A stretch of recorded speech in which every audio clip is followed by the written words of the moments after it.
السلام عليكم ورحمة الله تعالى وبركاته. مرحبا بكم في قناتي وقناتكم شهوة يمنى، فيديو جديد ووصفة جديدة. ان شاء الله تكونوا بخير في احسن الاحوال يا ربي. وصفة اليوم ان شاء الله غادي تكون ميني كيك مالحين كيتحضروا في وقت وجيز بواحد الحشوه بسيطه وسهله وسريعه. كيجيو زوينين بزاف وما تحتاجوش يخمروا لانهم فقط كيكات مالحين. كنتمنى تعتمدوهم وانا متاكده غادي يعجبوكم 100%.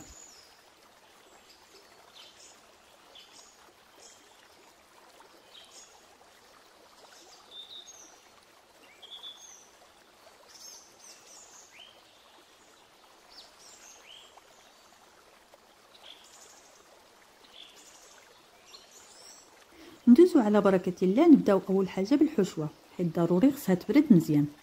في واحد المقيله نديرو شويه د الزيت مخلطه بين زيت المائده وزيت الزيتون، ونديرو 2 حبات البصله متوسطين ومشلضين رقيق مع رشه الملح اللي تتبقى على حسب الذوق.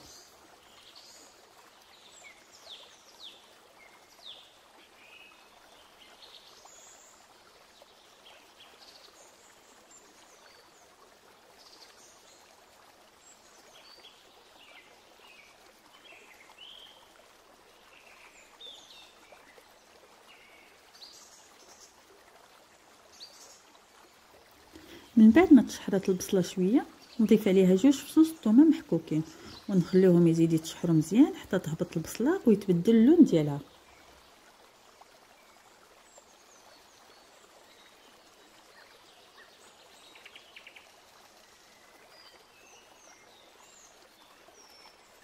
من بعد ما تشحرات البصله مزيان نضيف ليها صدر دجاج اللي قطعته صغير ورقيق كما باين ليكم، ونخليه يتشحر مع البصله حتى يطيب. العافيه تكون مهيله ومره تنحرك.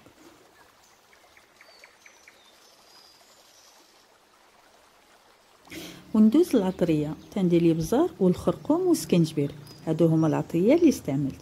ونضيف القزبر ومعدنوس مقطعين رقيق، نحركهم ونخليهم حتى يتشربوا مزيان وما يبقاش فيها الماء. نطفي عليها العافيه ونخلي الحشوه تبرد مزيان.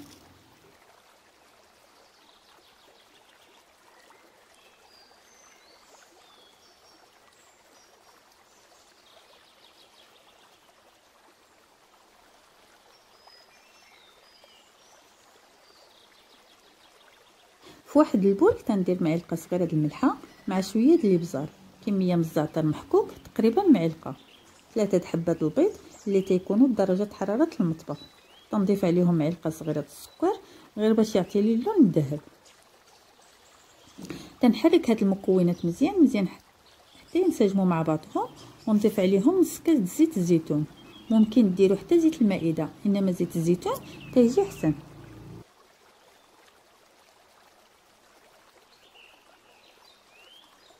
وتنضيف كاس الا ربع من الحليب ما يكونش بارد من الثلاجه. الكاس اللي خديت منه من العبار طبعا كاس العنبه.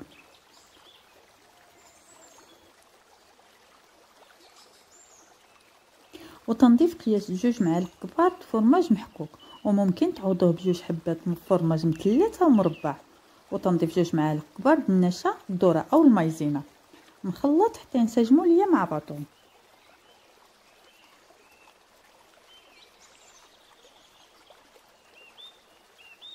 وعندي قياس 150 غرام د الطحين اي كاس ونص، تنضيفو شويه بشويه مع خماره ونص د الحلوه اللي ضروري ما نغربلها. تنخلط حتى نكمل كميه الطحين اللي عندي ونحصل على خليط متجانس.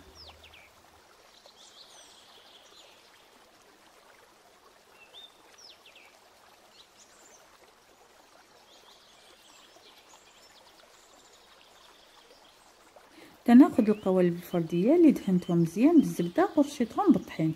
ممكن تستعملوا قوالب كاب كيك وممكن ديروها حتى في مول كبير. ومباشره نبدا نعمر المولات او القوالب اللي عندي، تقريبا معلقه كبيره عامره في كل وحده. وباش تجيني الحشوه في الوسط نحاول ندير نص من العجين اللي عندي.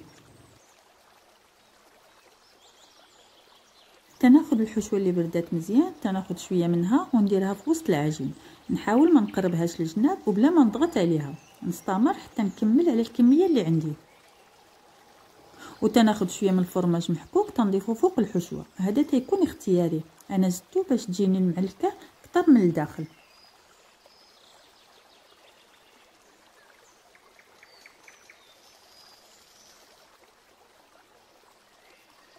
تناخذ الكميه اللي بقات لي من العجين ونغطي بها الحشوه كامله ونحاول نقادها.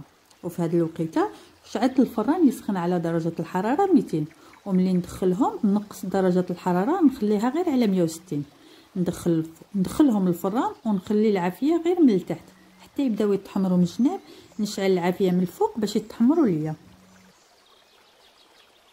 ما نقول لكم شحال تيجيو لذاذ وخفاف، ما تشبعوش منهم. تنتمنى فعلا تجربوهم، راه غيعجبوكم وغادي تدعيو معايا.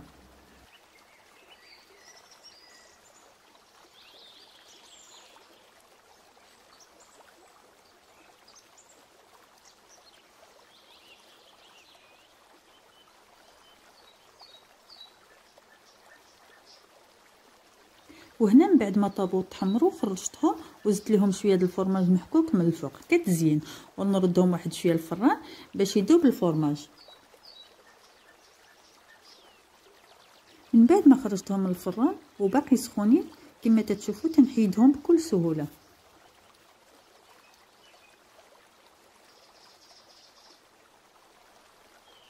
وتيكون هذا هو الشكل النهائي ديال الميني كيك المالح اللي شاركت معكم اليوم.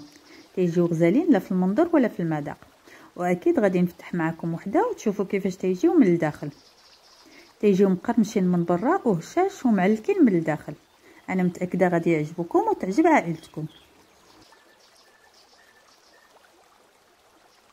تنتمنى يكون فيديو اليوم نال الاعجاب ديالكم، وتجربوا هذه الفطائر السائله وتفرحوا بها ولادكم وتنوعوا بها طاولتكم. تنشكركم كل الشكر على حسن تتبعكم وعلى اشتراككم في قناتكم شهوة يمنى. نلقاكم في امان الله، مع السلامه.